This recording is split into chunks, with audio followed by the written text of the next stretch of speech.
This is Jesús, Manuel, Mena, Garza. Hope you're having a fantastic day. In this video, I'm just going to be talking about camping. You know, this channel can be rather esoteric. I talk about all kinds of subjects. But today we're specifically going to focus on camping. And specifically, and I have my notes here by the way, and I'm going to be reading from my notes, how I roll, how I camp, okay? And why I love camping. Number one on my list here, it's on my list here, okay? So I have to read it. Number one on my list is that I gotta get out of Texas. You know, some people absolutely love Texas. They love the flatness, they love the heat, they love the cold, they love the short springs and short falls. But I'm not one of them. I came here basically because my wife got a job here and wanted to work here. And kicking and screaming, I came back to Texas, okay? So I like going to other places that are different from Texas, like New Mexico, which has beautiful mountains, beautiful scenery, and absolutely fantastic food. I really like New Mexico. I also have gone camping, you know, in Colorado. I absolutely love the mountains and the clear lakes and streams of Colorado. It's an absolutely beautiful state for camping. I really, really, really love it. I do a bit of camping in Arizona too, but it can get a little bit hot down there, especially in spring and in fall. It's definitely a winter camping area for a lot of snowbirds and other folks. So what do I do when I go camping? I like to go, reason I like to go camping is I like to go hiking. Like many of you, I like to go hiking, I like to go fishing, and I like to get out, you know, in the outdoors. I like to see mountains, something that's far and few between here in Texas. I've been to, you know, Big Bend, and that's a nice little park down there. It's a very nice little park, but it requires that you go hundreds of miles that way, another 100 miles that way, and eventually you get to Big Bend after seeing a bunch of nothing. You finally get to somewhere nice. So what I miss about California is that, you know, 100 miles there and 100 miles there, you're somewhere nice. Over here, if you go 100 miles, all you got is pasture land and flatness. And again, Texans, a lot of Texans love what Texas is all about, and that's ranching and cowboys and stuff like that. So what do I bring with me when I go camping? Let me read from my little list. Usually I bring my wife. My wife is a very outdoorsy person. She loves to go camping. She used to live in a log cabin in Minnesota when she was going to the university down there, and she warmed herself at night, from what she told me, by putting chopping wood and throwing it in the fireplace and keeping herself warm that way. So she's used to the rugged outdoors. In fact, she likes it a little bit too much. Okay, I'll tell you later why. So she's a lot of fun to be with. I really enjoy being with my wife. Okay. So I bring a sleeping bag. I bring a pad. I used to have this little pad that I bought at the local box store. You know, a pad that you roll out and you throw it back there. But since my last camping trip, I've been bringing this the pad that I use on my my lawn furniture, and that's cushier. I like it quite a bit. It takes up a little bit more space, but I like the cushiness of my little pad from my outdoor furniture. So I also bring blankets and pillows. So I'm sleeping in the back, right back here. I sleep, you know, essentially either in a sleeping bag or just on top of the pads with a sleeping bag, or just with a blanket. Sometimes I don't even use a sleeping bag. I just leave it rolled up, and I just use the blanket. And I got a couple nice cozy blankets I bring with me. A small thin one and a thicker one, so I have options. Okay. I don't bring much stuff because you only can bring so much stuff in this back of this truck here. And of course a pillow. I bring my propane stove. You know, I cook on a propane stove. It's a basic Coleman 2-burner, you know, $75 propane stove. It works out for me. I like it. It cooks pretty fast. And, you know, I'm used to electric cooking here in Texas. You know, my house is all electric. Even though we're atop one of the largest deposits of natural gas in the world, we have electric cooking here, which I find very funny. You know, it's right underneath us. And a lot of my neighbors get, what do you call it, residuals. They get cash from the gas company. But, that's the way they make ends meet. But, you know, a couple owners ago from this house, they decided to separate that from the house, and they're getting the gas money. I'm just paying, you know, I don't get none of that gas money. So I bring a small cooler, this cooler right here. I have a little cooler, a little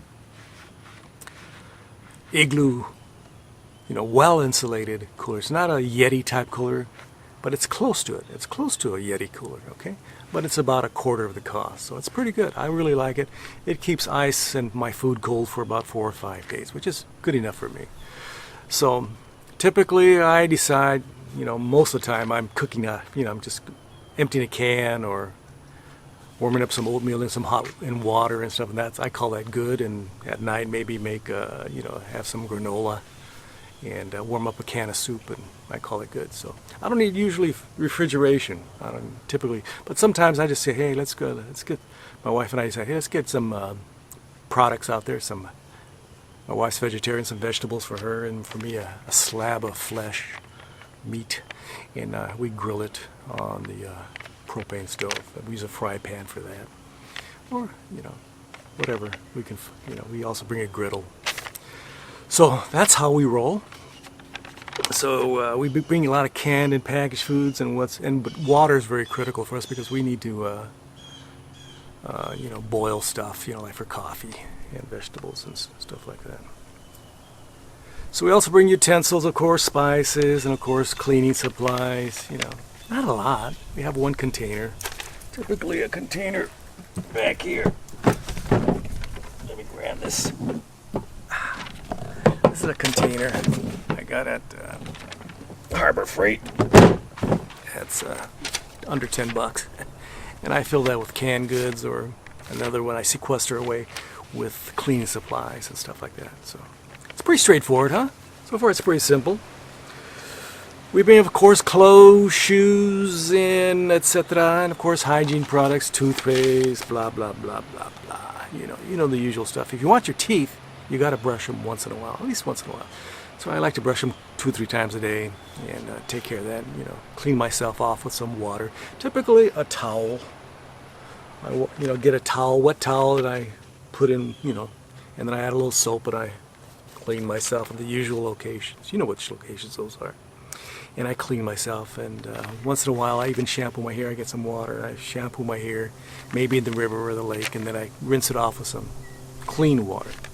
And got to keep yourself clean. Some of us, I go to the campsites and I go, oh, somebody's coming close to us. Some folks out there are pretty, don't keep themselves nice and clean. But my wife and I do. At least we think we do. Okay. So we keep it simple. Again, we sleep in the back of this truck bed. You know, when we're camping. We have no refrigerator, so we have no refrigeration, and we have no heater. So this is poorly insulated. It has a little bit of carpet, and then there's glass. So if it's 50 degrees outside, it's 50 degrees inside. If it's 20 degrees outside, it's maybe 22 degrees inside. Okay, so what's outside comes inside. So if it's 105 degrees outside, and I've been in this thing when it's 110. 115 degrees. It's been hot. It's been absolutely miserable in this thing because I have no, you know, air conditioning at all. I have no generator to create electricity so I can run appliances or charge things. So typically I have power banks, and I carry, you know, about 3 or 4 of those, and I charge my equipment. And when I go somewhere to pick up some groceries or go from one location to another one, I charge up my power banks, and then I can also charge my phone, and that's about it. Okay, I don't carry a lot. I don't have a TV. So we have no bathroom, obviously, and then we have no solar, so we can't charge it. No solar on this roof, and of course no TV. We have nothing. It's pretty bare bones. My wife and I, when we go camping, let me get my shoe fixed, but really far off. We just sit around, we chit chat. It's an opportunity for us to, catch up on things, because she's always traveling. She was just a couple weeks ago. She was in Minneapolis and just returned this week from Phoenix, Arizona. She does a lot of traveling. She travels a lot. She's been asked to go to Mexico City for this other thing to work, helping an instructor at UC Berkeley teach some classes down there during the summer. So she does a lot of traveling. As for myself, I'm typically at home or camping, and I love camping. So it's a chance for us to, get together, sit together, and just talk, discuss the day.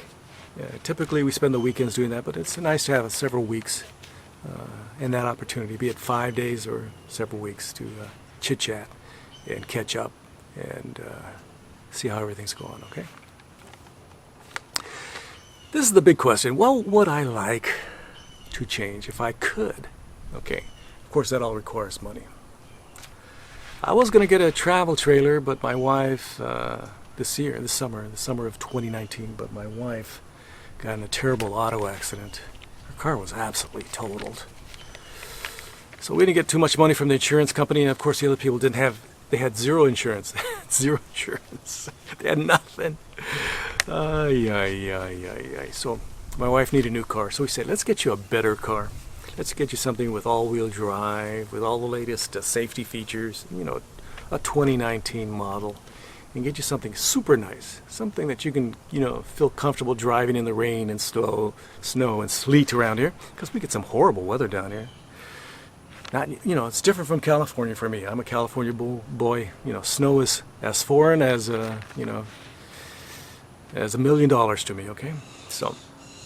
So my wife got a very, very nice car, and she put a down payment, $10,000, and then making payments. But I said, we're supposed to get, and we're going to use the money that we're going to get in a couple weeks that I was supposed to get my RV with. We're just going to pay the rest of it off, okay? And then maybe put some more in the bank, and maybe save for my RV eventually. It's looking more like a pipe dream, as they say in California. A pipe dream has a different connotation, though. So a pipe dream of me getting an RV. I would love to get a $20,000 to $25,000, 26-foot, 5,200, maybe 4,000 to 5,200 pound dry, travel trailer. Nothing overtly ambitious. I'm not talking about a fifth wheel or a big toy hauler or a Class A, B, or C, anything like those. None of those. Nothing, I was just at a campground just 2 weeks ago. Just 2 weeks ago, the person next to me had this gigantic Tiffin motorhome. Gigantic. I think it was around 35, 40 feet. And it was very nice. They brought the kitchen sink. They brought everything. They brought, their big their big propane stove, and they had it out there. I'm not talking about a small propane. I'm talking about one that's about 6 feet long, and they just had it outside. They had about 20 chairs, picnic tables, awnings, other rooms that they brought with, they built up. And I'm amazed by these people. I guess they're full-timers. That's how most people roll. But me, I've always been a simple person, I'm a super simple person. My parents, when I was born, I lived in a tent in the hills of Silicon Valley. Before it was Silicon Valley, we lived in a tent. Now that's meager, mud floors and a tent. So I don't have high expectations, Okay. So I would love an RV. I would love a travel trailer and something modest, so I can get all the goodies. I can have an open refrigerator and there, grab a beverage and relax, sit on a sofa, watch the TV. I love TV. When I go camping, I miss TV a lot. I miss what's going on in the world. I have degrees in journalism, and I tend to be nosy, and I want to know what's going on in the world. I want to know. I wonder what the latest news is. So you don't get much news when you're in the middle of nowhere. In fact, you don't get a radio signal, you don't get a cell signal, you don't get nothing. Some of you out there have those fancy rigs that can get stuff like that, but I don't. Okay. So I would love to have that. I would love to have a nice little full-size, residential size queen bed. King bed? How about a king bed? That's very nice. So that's the dream. But it's looking like it's further and further and further and further away because of my wife's situation and her accident. And my wife always comes first. So you got to take care of your wife and make sure she's safe and that she's comfortable and she's secure. Took her about a month for her to get feeling secure, just even driving, and just driving to her job at the university. Okay, but she's starting to feel better, and she's pretty healthy still. Okay, so don't forget to like, subscribe, and share. And if you have any questions about my camping adventures, I'm planning to go camping pretty soon again. And I'm enjoying being in the back of my truck right now. It's a lot of fun. I enjoy it. It's better than sitting at home in Texas. I like getting out of Texas. I like getting out of Texas. So from my back of my truck, hope you're having a great day. Hope you enjoy camping. Hope you enjoy my video. Don't forget to like, subscribe, and share, and ring the itty-bitty bell to get future notifications of my video. Gracias. Adios. Bye-bye.